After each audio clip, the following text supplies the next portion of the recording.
over, into your inbox will come the link to the show, the photos and intro to it, the title of it. So you can not only just watch it from there real quick, but you can send it on to friends. So that's probably one of the primary reasons. Or if we get kicked off, I think Johnny Enlow has now been kicked off. Two things. So when we have him on soon, he will be on Rumble only, but most of the time we're able to do it on all the different sites. So, all right. Well, listen, without further ado, let's bring in Robin Bullock. This is Intelligence Briefing, and my apologies, I always forget to I think this is 36.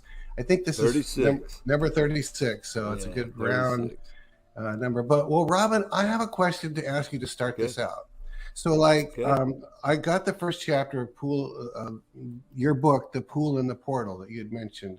And I had someone, I'm sure it's copyrighted, but I had him photograph the pages because I didn't have the book with me. But that's okay, man. It's okay for you. Yeah, so I'd have the content. But listen, I have an observation and a question about it. When I looked at chapter 1, I thought, why would anyone ever risk hell? After I read that chapter, and it's not a lot, these are real short chapters, that was so frightening that I thought, why would anyone risk for it? And it made me think of the question, back in the 70s, 60s and 70s, they would get people saved by scaring the hell out of them. And I want to ask you that question, if we ought to be doing more of that, or do we stay in grace when we lead people to the Lord? Is there a place for people being frightened away from hell into the Lord's hands? Well, you know, the Bible says in the book of Jude, saving some, pulling them out of the fire with fear.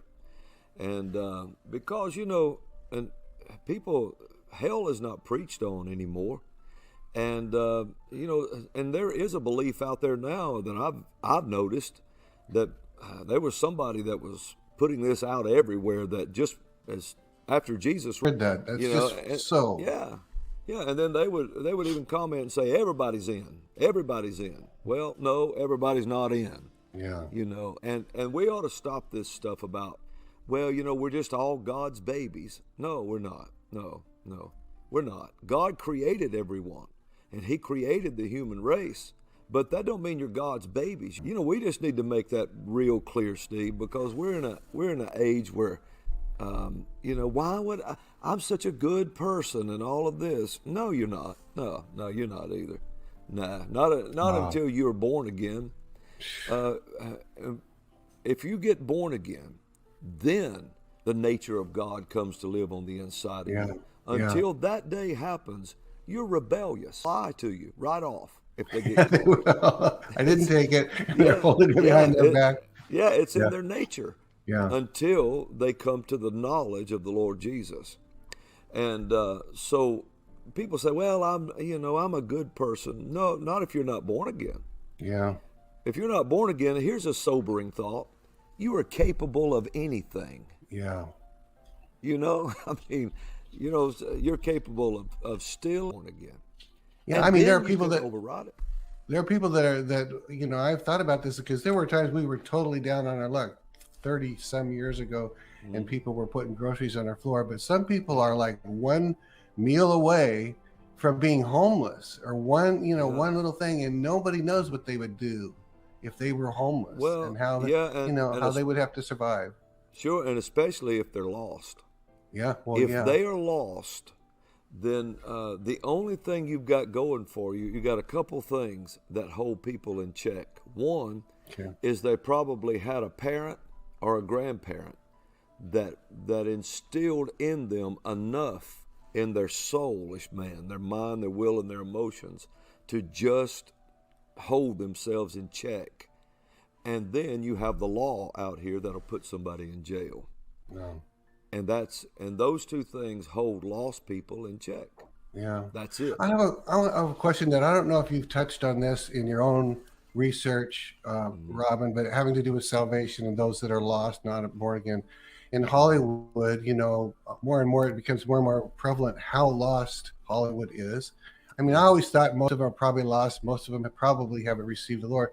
But I began to look at Telegram, and there's these things going around where so many celebrities who we would all recognize, who we do all recognize, had multiple photos taken where they were flashing occultic signs with their hands. There's these things they do with their eye, with their hands, with their signs, and they're intentionally telling you Satan is my God. They're Satanists. And if people knew where to look, how prevalent it was, they would be startled. Has God talked with you at all about him, how he's going to get a hold of Hollywood? Anything along those lines? Well, David says this. He said, "My sin is ever before me." So people sin. They know when they're doing wrong. You're dealing with a group of people, or I should say people in this day and time.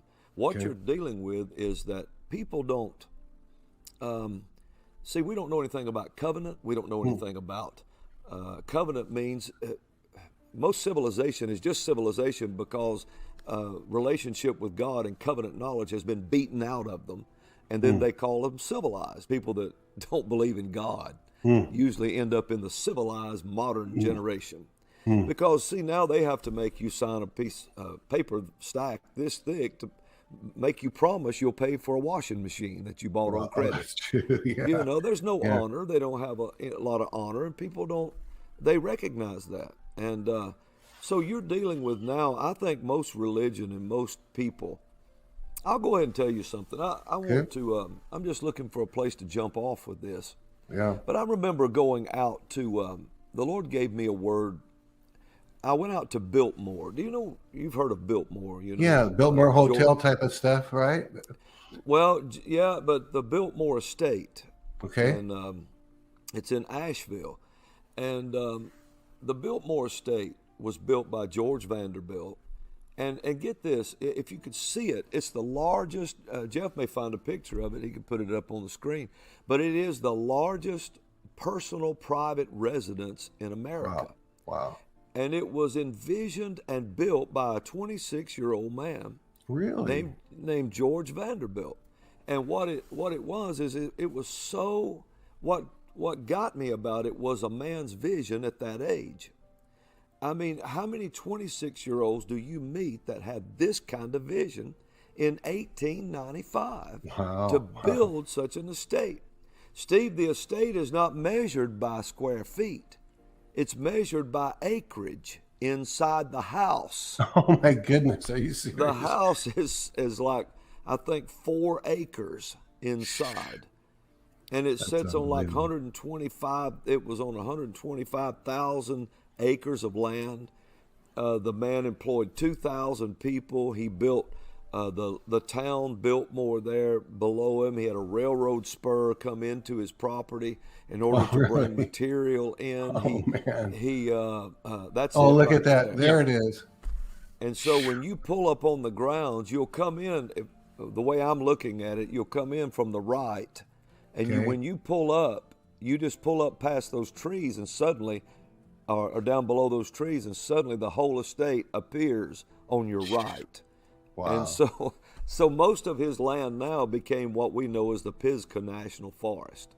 And you see that, show that again for a second, Jeff. It has that big old bus in front, which is dwarfed. Right, that's right. It's just a big old bus there, and it just looks like a little toy car. Yeah, and he was 26 years old when he built that, when he started that. It took him 5 or 6 years to build it, and it was only him and his mother lived there. And then he married, and it was him, his mother, and his wife. He had 1 daughter, and that's it. And his dog Cedric. Well, wow. He built 2 churches. He built churches for people to attend there. He was a real giver, a real philanthropist and so forth. And I think he only started with $6 million. He seemed to be now one of the least favorites of his dad and his grandfather and all that.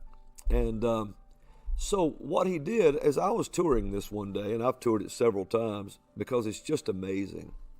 And his friend Thomas Edison wired the place and gave him electricity in the 1800s. And his friend Henry Ford would show up on the property and take him motoring in one of his new cars he had. And you're talking about vision, and you're talking about things like that, And I was looking at so much more to it. You know, there's so much there. But I was talking to one of the curators there at one of the rooms you're in, and I said, George Vanderbilt was a giver, wasn't he? He was real generous. She said, you're very perceptive. She said he was very, very generous. Said he would give, you know, and it was obvious he built the churches, he built businesses for the people. And this is what she said. She said he had a belief in what he called the social gospel. And I didn't like that term, you know, because I don't like socialism or anything like that. Yeah. And usually when something named social gets connected to something, it's not good. But she said what he meant by that was that he believed in leaving everything better than he found it. Oh, that's good. For the next generation. Well, I went to the Lord about that, and I said, Lord, what about this social gospel? And the Lord spoke to me, and he said, everyone in his day had a basic understanding of God. All of them knew who Jesus was. Wow. They knew who God was. They knew because they had, if nothing else, they had a background of Catholic Church, the Catholic Church. And they all had this social, in their everyday life, they had the gospel. They understood. That's why he built churches. But he said what people didn't have an understanding was leaving the next generation with jobs and livings and a way to provide for their families. So he went that direction. The Lord said, nowadays, this generation has basic knowledge of God. They don't know God. They play with all these religions like Satanism. They play with Buddhism. They play with Islam. They have bumper stickers that say coexist, using all the religious symbols, and the cross is the last one, of course. Yeah. And they say everybody's equal. They have beliefs of this mess that there's so many spokes in a wheel and all of them lead to the center and so forth, which is bull. And they just throw Jesus in with everything else. And people nowadays don't have a basic knowledge of God, but they all have a knowledge of how to make money. Interesting. And how to live. Because they can get online now, and there's 12-year-olds that's made thousands and thousands and thousands of dollars on YouTube, on different things like that. And so the Lord told me, he said, what I want you to do in the town in which I've placed you is to put the gospel back in everybody's social life. Really? And he said, that is what I'm referring to now as the social gospel. I want the gospel in everything they do socially to bring them back to that knowledge. So you're looking at Hollywood. Their generation knows nothing about God. They're capable of most anything. And it's the nicest looking people. This came out of Breitbart last week. They did a full feature, you know, that really attractive, clever looking, funny AT&T girl that does all these cute commercials. They did an article on her, and she said it was just, you know, she goes on, and she says this even if they would ever find themselves where they felt like they what? That's a generation that Ronald Reagan warned us of. He said, you're one generation away of losing all your freedom. Because that kind of mentality, when you're in the worst position of any society, any generation we've ever known. And now, last year, worldwide, over 40 million unborn were slaughtered in front of everybody.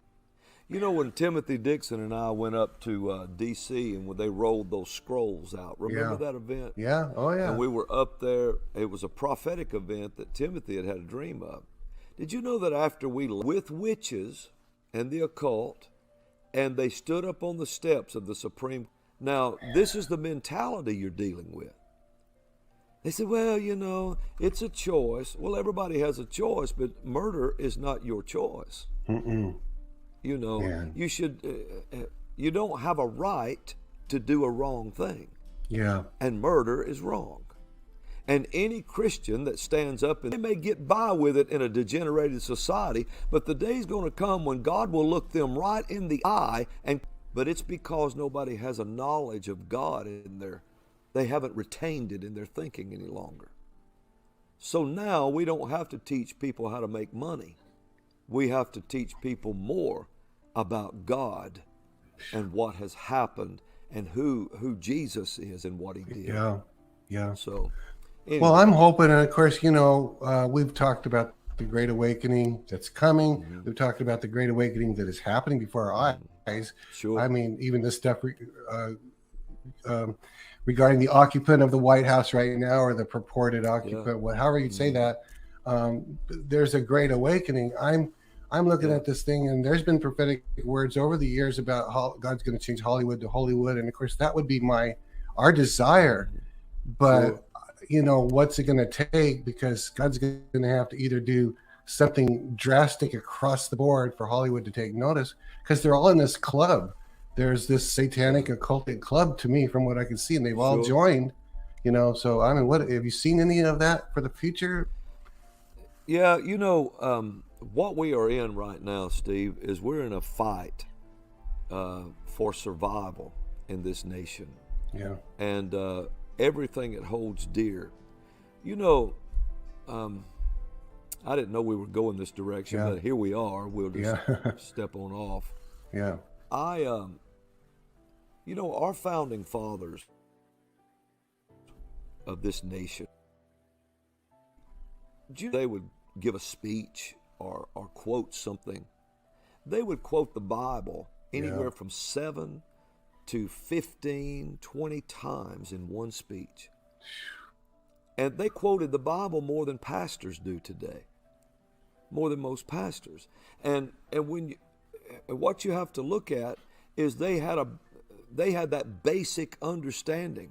Wow. Even Benjamin Franklin, who was one of the most, as we would say, unreligious founding father, signed the Declaration and the Constitution, which everybody didn't do that.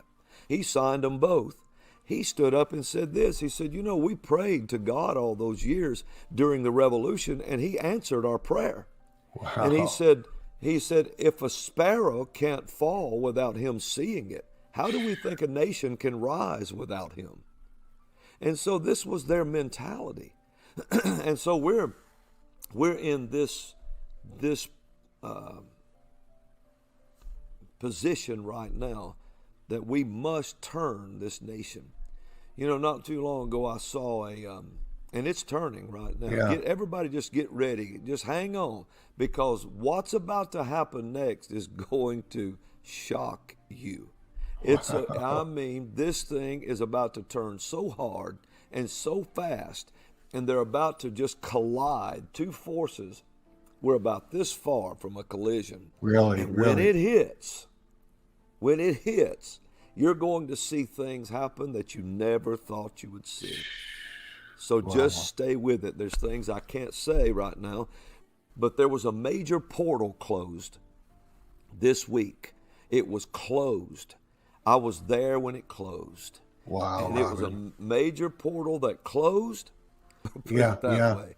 Well, all of that closed over the South this week. Good. Wow. Oh, it was Satan's southern border. That was his southern border to his kingdom. And it was closed, and he never expected it would happen. But it did happen. Wow. And it's about to turn now. Everything's about to turn. Wow. I'll say this one more thing before we get into this, that I had a prophetic vision of and this all I can say about it right now, because some very important people got in touch with me concerning it. But I saw 2 leather rings, just rings, and they were mounted to a wall, and I could see it. I could see and there was no one in it. And then I looked back at it again, and my eagle staff was sitting in the ring. Oh, wow. And the Lord told me, he said, the prophets will hold his position until he walks back into his place. Yes, Lord. Yeah, wow. So that's where we are. The prophetic road We must not shut up now, because the prophetic road is almost to the end of what we saw in the very beginning. God declares the end from the beginning, and from the ancient times of things that haven't happened. That's all the way a prophet works. A prophet goes into the future, sees the end, comes back to the beginning, and starts declaring it. And he declares the end from the beginning. But people didn't understand prophets, and prophecy expected the end to show up at the beginning. But that's not the way it works. No, that's to unfold. It's declared. Yeah, it's declared from the beginning. And now, Steve, the only way I know to tell you is we're about this far on the road, being called prophetic road. So get this silliness out of everybody's mind about 2024. Get rid of that. 2024. Good. Oh, we'll run in 2024. You wait till 2024. We won't have a country. You ought to be ashamed of yourself as a believer, waiting till 2024. Fix 2020 before anything else is handled. Totally. And then 2024 will handle itself. And so we're not leaving 2020 alone, my brother. That's good. I'm not leaving 2020 yet.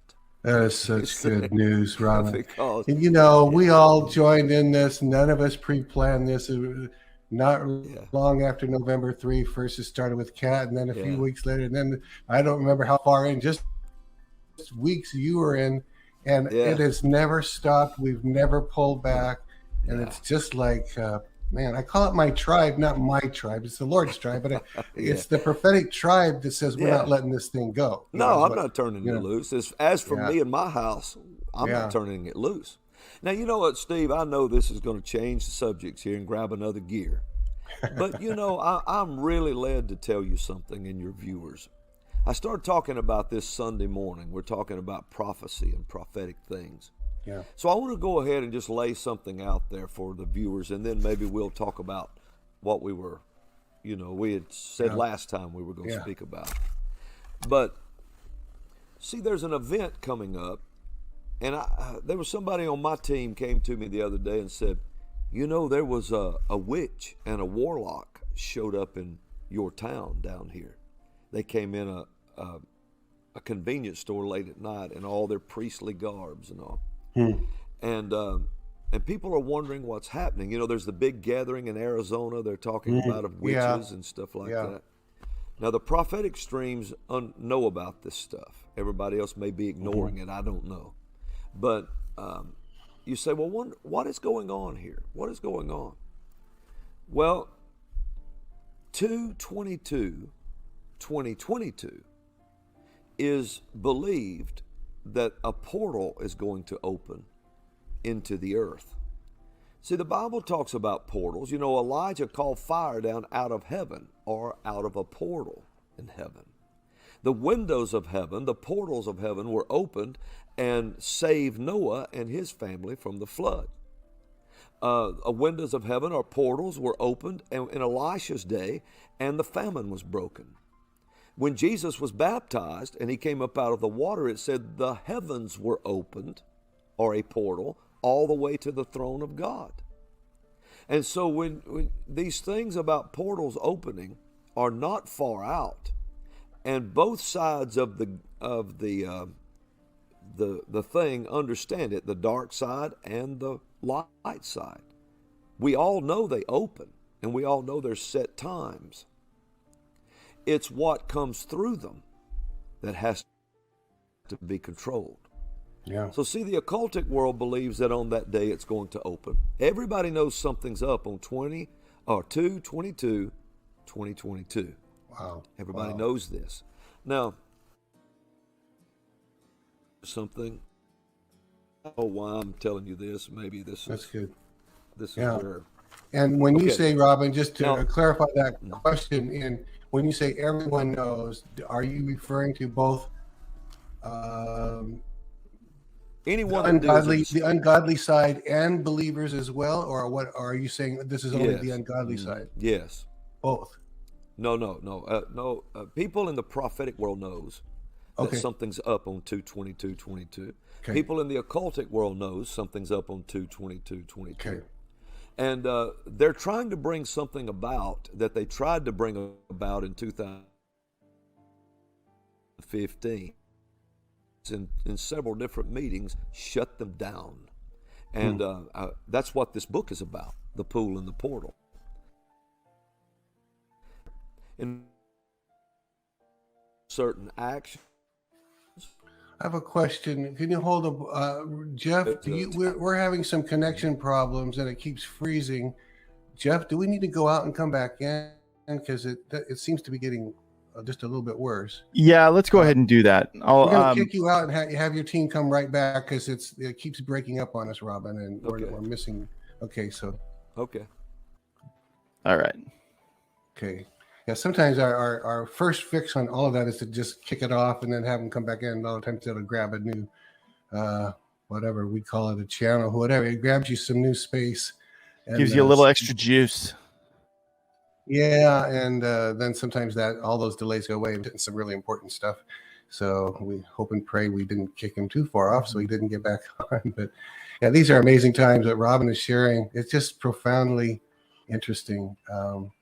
I know Robin goes into places that he can't even tell most of us about, and they get things done in the spirit realm on God's calendar and God's timing, God's way with God's people.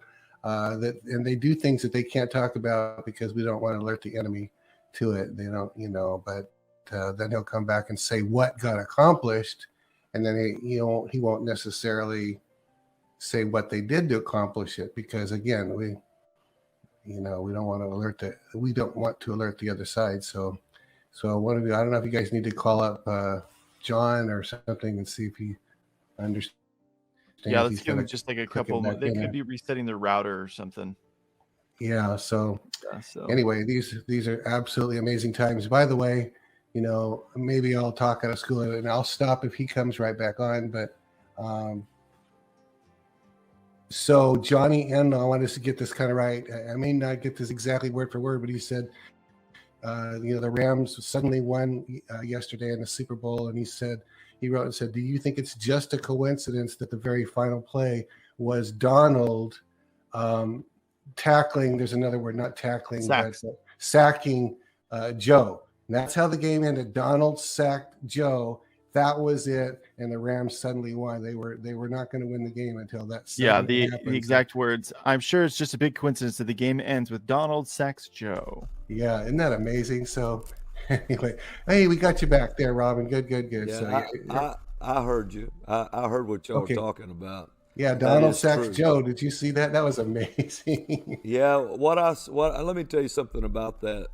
2 days ago, I had a dream of 3 Bengal tigers. Really? There were 3, and one of them had one half of his face was something wrong with it, and the hair was gone, and the other side was good. And there were 3 Bengal tigers, and then at the Super Bowl, the Bengals lost by 3. Wow. It was 3, and they did terrible in the first half. Tried to recover in the second half, and lost by 3. And when it came right down to it, right at the very end, right at the very crunch time, right at the collision time, Donald beat Joe. It was so awesome. And Donald had an attitude. He had an attitude. And did you notice that I had a little attitude? I actually hadn't caught that it was Donald tackling Joe until Johnny said this morning, and I thought I should have known that. And I should have seen that. Yeah, and the entire screen, it didn't show the 2 quarterbacks as usual. It showed Donald and Joe the whole time. That was their still image. And because God speaks where people are listening. He does.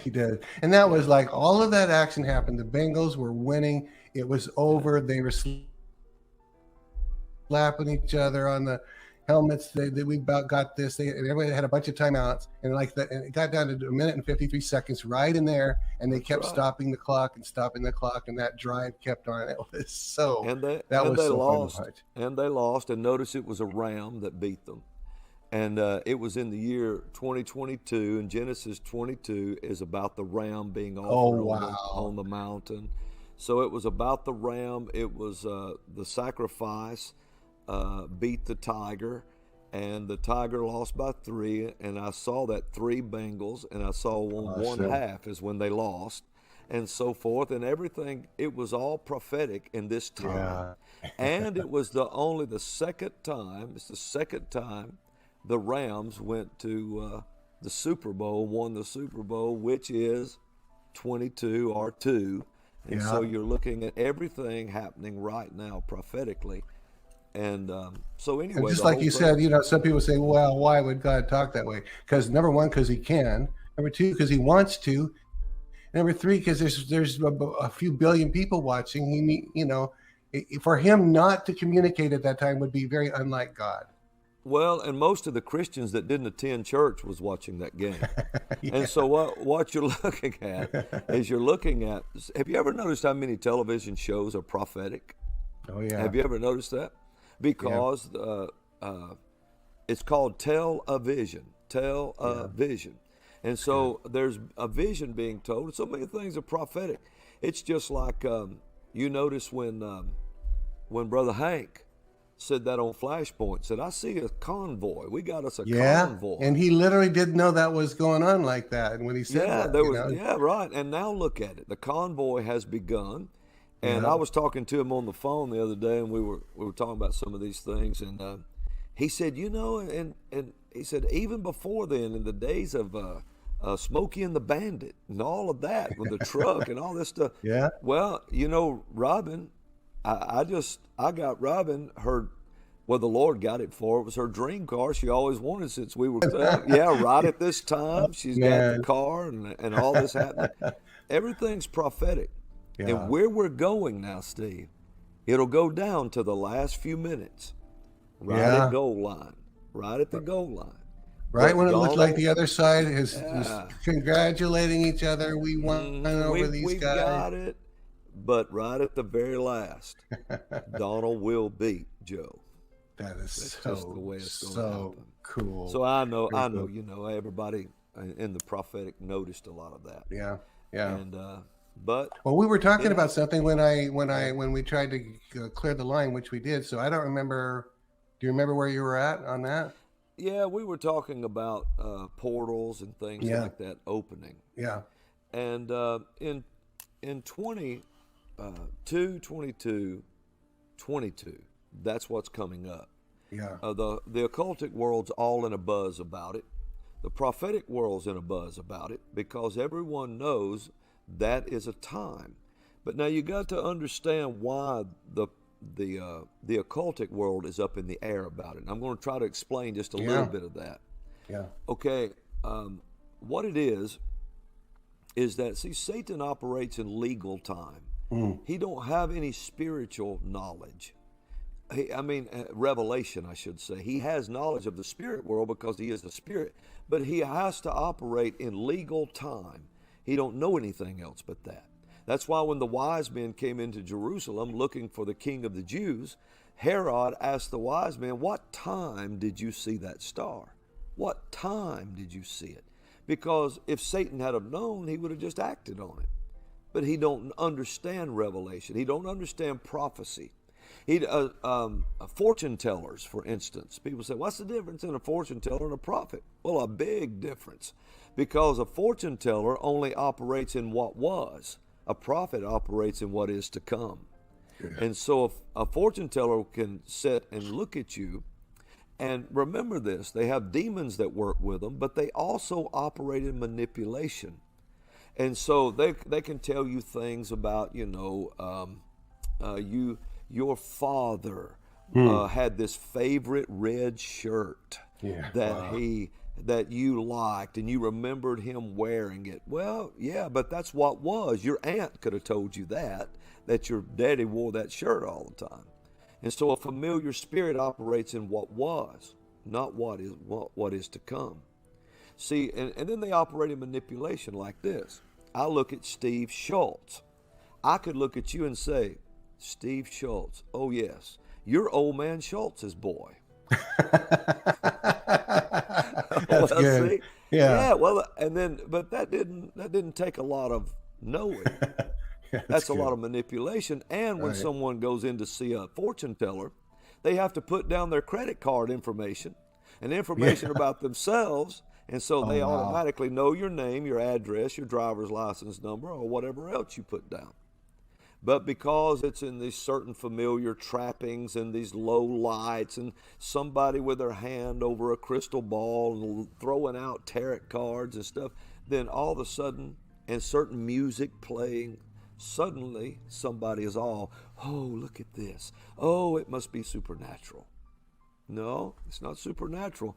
It's the lowest form of manipulation you have ever been involved in. Wow. Wow. And so, but prophets will come in and tell you something in destiny to come. Hmm.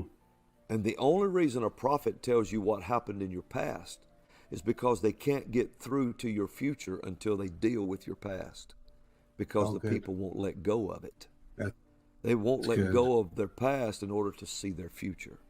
That's really good, And Robin. so, but a prophet operates in destiny Hmm. and tells you what's coming, the plans God has for you, and what to prosper you and give you a future. Yeah. And that is supernatural. That's Amen. good. Good. Good. So Good. Amen. anyway, so they operate in what's called numerology. They operate in cards, stars. They look at stars, and they operate in signs of times, nothing more. And so they know something's up on 20 or 2/22/22. They know something's about to happen. Now, the reason they know this, and I'm about to blow the lid off of something for witches and all that are watching, is because, see, like you say, 2/22, 2/22, right? We got that? Mm-hmm. Two. If Jeff could put those numbers up, we could look at it. And I'll show you how they operate. Okay. Maybe this is a good intelligence briefing for this. Yeah. No, it is. Well, it is very good. I'm loving it. Okay, so we put 2. He says, "Give me." His note says, "Give me a second." He's got to type it in the thing Okay. and put the banner up. All right, 2/22, 2/22. How about like that? Yeah, Or do you okay, want the- 2/22, and then put 20/22. Okay. Put that up there. Yeah, 2/22, and then do the year 2022. And I'm going to show you how witches and warlocks operate. This is the way they operate. And by the way, Illumination inserts 2/22/22 is also a Tuesday. Yeah, that's right. It is a Tuesday. I'll be on the Okay. 11th hour that day. Yeah. Now, Yeah. I So want you there's to your watch- other two. So anyway. Okay, now I want you to watch this. Now, first thing I want to do is this. I want to multiply something and let you know what they're after. Well, Okay. no, let's start with the top. We'll just start with the top. Let's add this. 2 plus 2 plus 2 plus 2 plus 0 8. plus 2 plus 2. What does that equal? 12. Am I saying 1, 2, 3, 12. 4, 5, 6, 12? Yeah. 12. 12 is the Yeah. number of government. Yeah, it is. So we know whatever's going to happen that day, it's going to deal with a government. Okay. What government? All right. 2 times 2 times 2 8. times 2. Oh, You know what that equals? no. 1776. Oh, really? Yes. You can't It make equals that up. 1770 Wow. No, it equals 1776. Now, go back to 2 plus 2. Okay. Okay, now we're going to deal with the first 3 2s. 2 plus 2 plus 2. 6. That's 6. Now let's go to the last 3 2s. 2 plus 2 plus 2. 6. So now there's 2 6s here. 2 of them, right? Okay, Now watch this. Okay, so now let's go down and do this. 2 times 22 times 2/22. What does that come out You know what to that be? equals? No. 9,768. If you add 9768, it comes to 30. Add 3 plus 0, it's 3. Go up to 1776. Add that, 1 plus 7 plus 7 plus 6 is 21. Add that is 3. So now you've got a 3 and a 3 is 6. We know it's dealing with a government that was founded in 1776, and then you go up to 2 plus 2 plus 2 is 6. 2 plus 2 plus 2 is 6. So you've got 6, 6, and the sum of the next 2 is 6. You have 6, 6, 6. So is your point that there's the good side, which we were talking about, and then the enemy takes his side of it, which is the 666. Yes. Enemy's trying to do something bad on that day, taking He opportunity knows, in a portal. that's right. That's right. Yeah. He knows Okay. that day that, I know this is wild, man. This is so wild. And Well, I need a this whole is called class to teach gematria. Is that the name gematria? I don't know if that's how you pronounce it. It kind of includes it. And Yeah. but people say, well, that's numerology. That's numerology, Brother Robin. That's new. Okay. God's not in numerology. Well, now God counts. Yeah. Now you got to remember, he counts. He's very specific on numbers. Oh yeah, And well he he's counts. very, very- You Yeah. know. For instance, just so that people know, in the beginning God created the heavens and the earth was without form of void, and darkness was on the face of the deep. The Spirit of God moved upon the face of the waters, and God said, "Let there be light." There was light. God saw the light that it was good, and God divided the light from the darkness. The darkness He called light, and the day. And God called the light day, and the darkness He called night. And the evening and the morning, first day. Then He comes down here and names second day. Then He comes down and names third day. God counts. Yeah. He counts. Yeah. Yeah. So it's not that counting is wrong. It's that Satan in Ezekiel said he seals up the sum. He sums numbers in dates and times and seasons, and he seeks to operate in those numbers. That's called the occult. Yeah. He does it without God. All magic has a mathematical base. All of it has a mathematical base. And God would have never counted past 7 had man not sinned. Everything was just to 7. He stopped at 7 until man sinned. Then there had to be another number added, which was 8. Noah and the eight that he saved, a new beginning. Then there was one more number added, and it was on the day of Pentecost, and the 9 gifts of the Spirit, and the 9 fruit of the Spirit, to bring you back power to the first 7 days before you sinned, before sin entered. Wow. So God only counts and looks at us in single digits. Single digits. And everything has to be added down to the single digit. And when you get to that, you know 1 is the one and only God. God is one God.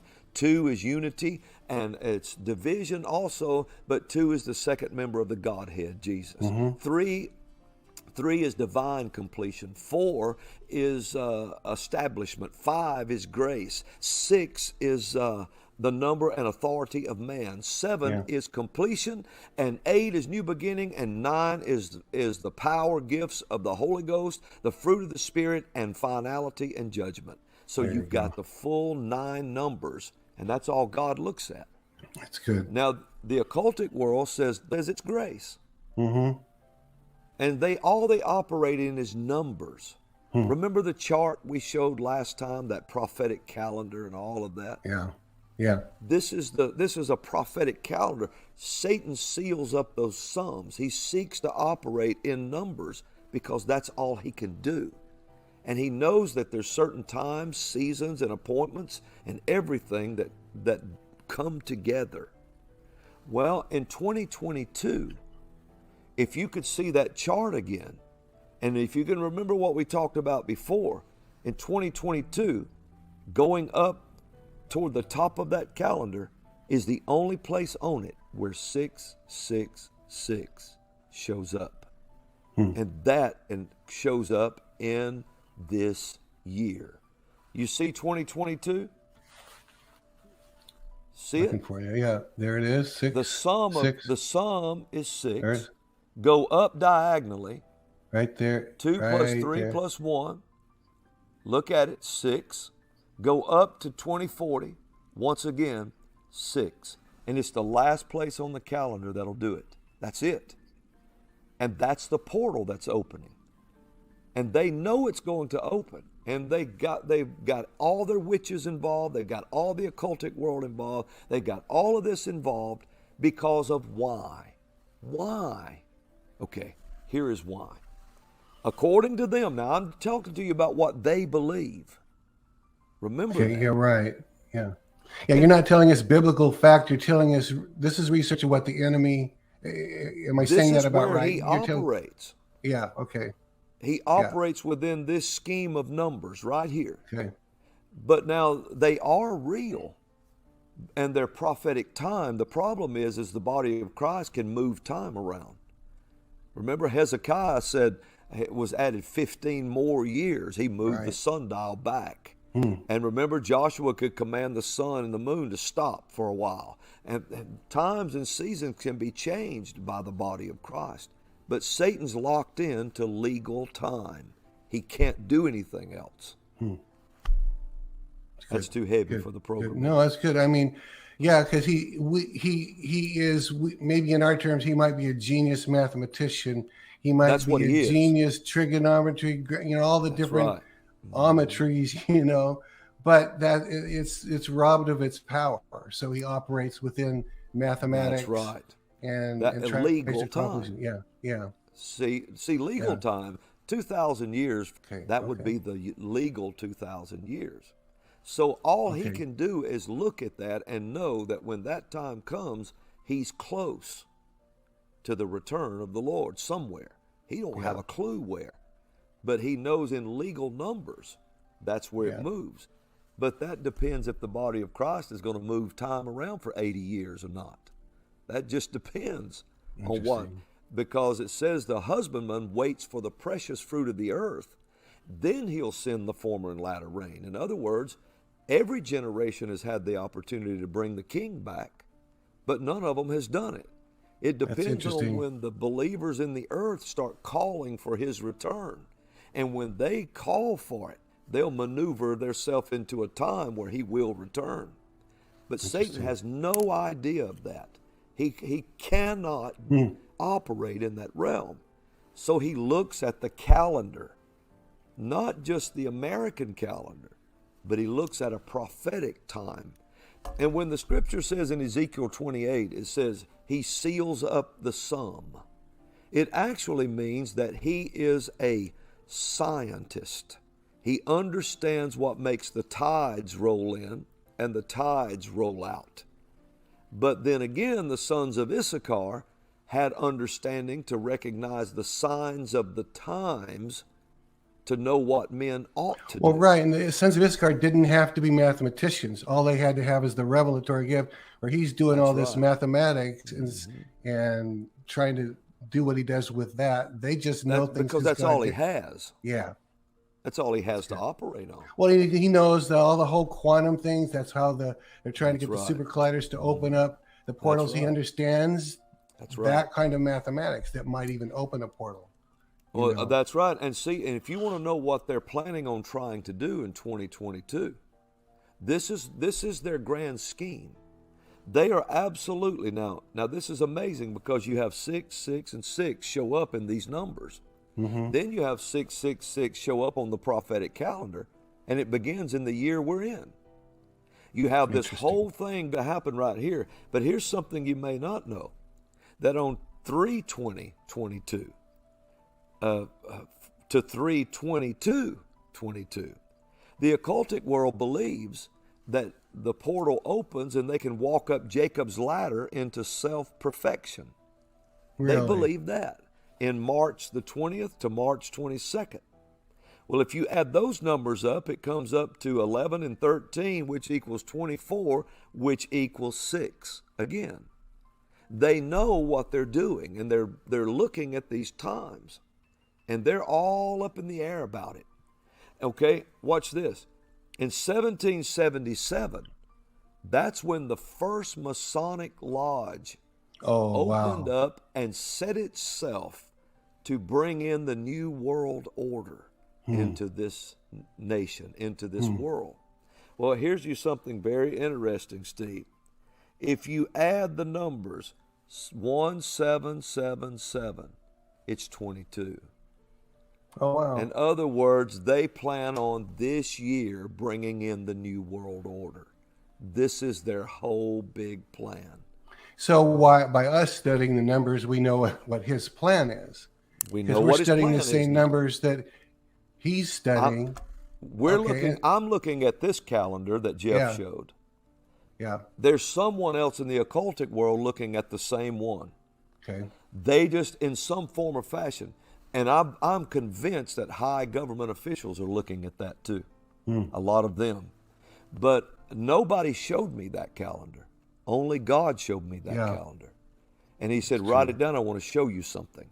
And this is what he showed me. And I could show you so many mysteries out of that thing that they've tried to bring to pass. And I'm convinced that's what they're looking at. I was in a meeting over.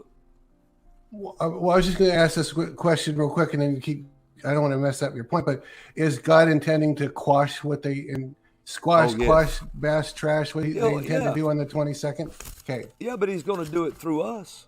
Okay. He has to operate through his body in the earth because he gave the earth to the kin. And that book right there, The Pool and the Portal, was laying on my table.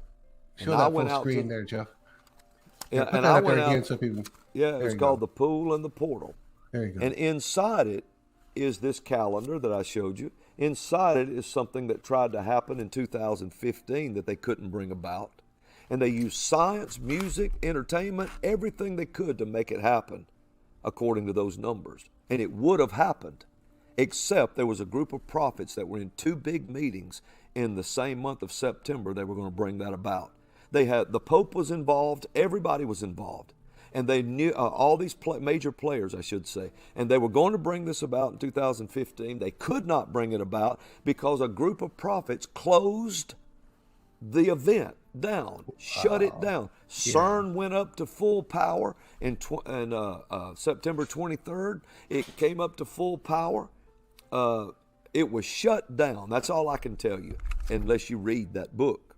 Now, okay, I had this book laying on my table, my product table, down in, or the team did, in a meeting I was in that I'll tell you sometime where I was. But I had it laid down there. And a lady came up to the table and she said, I was a high priestess in the church of Satan. Wow. I got saved out of that. And this is what she did. She picked this book up and she said, really? This is not fiction. Wow. And she That's opened amazing. she opened it to certain pages like that calendar and things like that. And she said, and she turned it around backward and showed the back of it. And see, the Lord showed me that right there and said, draw that or have that drawn. And I'm trying to get it in the screen. Yeah, it said, have that drawn. She pointed to that on the back and she said, you have no, something to this effect, how real this is. She said, I know that hand. And I